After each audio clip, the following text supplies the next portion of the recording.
Hi friends, இப்போ நம்ம Pandya stores பார்க்க போகிறோம். பாண்டிய ஸ்டோர்ஸில் வந்துட்டு நம்ம கோமதியம்மா அரசி ஹாலில் தூங்குறத பார்த்தோன்னே கதிர்கிட்ட வந்துட்டு புலம்பிட்டு இருக்காங்க. ஒரு சின்ன அடியை கூட தாங்க மாட்டாடா, ஆனால் இவளை போட்டு இன்றைக்கி இவ்வளோ அடிச்சிட்டேன்டா, எப்படி தான் தாங்கிட்டாலோன்னு சொல்லிட்டு அழுதுட்டு இவளுக்கு ஏன்டா இப்படி போயிடுச்சு அப்படின்னு சொல்லிட்டு கவலைப்பட்டு அப்படியே தொட்டு தொட்டு பார்த்துட்டு இருக்காங்களாமா. இந்த மாதிரி ரியல் லைஃப்பில் மட்டும் இல்லைங்க, ரியல் லைஃப்பில் எல்லாரோட வாழ்க்கையிலையும் கண்டிப்பாக ஒரு தடவையாவது இது நடந்திருக்கும். அதாவது ஏதாவது ஒரு சின்ன தப்பு செஞ்சுருப்போம், அம்மா அப்பாட்ட அடி வாங்கியிருப்போம். ஆனால் அம்மா வந்து பக்கத்தில் உட்காந்து நம்ம தூங்கிட்டோம்னு நினச்சி சொல்லிட்டு இருப்பாங்க. ஆனால் எல்லாரும் ஒட்டு கேட்டுட்டு இருப்பாங்க. இது எல்லாரும் கண்டிப்பாக ஒரு தடவையாவது கேட்டிருப்பீங்க.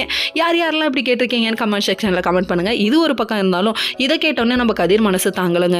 உடனே தப்பாக முடிவெடுக்கிறோமோன்னு தோணுது. ராஜுகிட்ட போய் புலம்புறாங்க. நல்ல பையனாக இருப்பானா, நல்லா பார்த்துக்குவானா, எந்த ஒரு ஆத்திரத்துலையும் அவசரத்துலையும் எடுக்கிற முடிவு தப்பாக இருக்கும்னு இவருக்கே புரியுது. அப்புறம் ஏன்ப்பா அதை நிப்பாட்டலாம்ல அப்படிங்கிற மாதிரி ஆயிடுச்சு.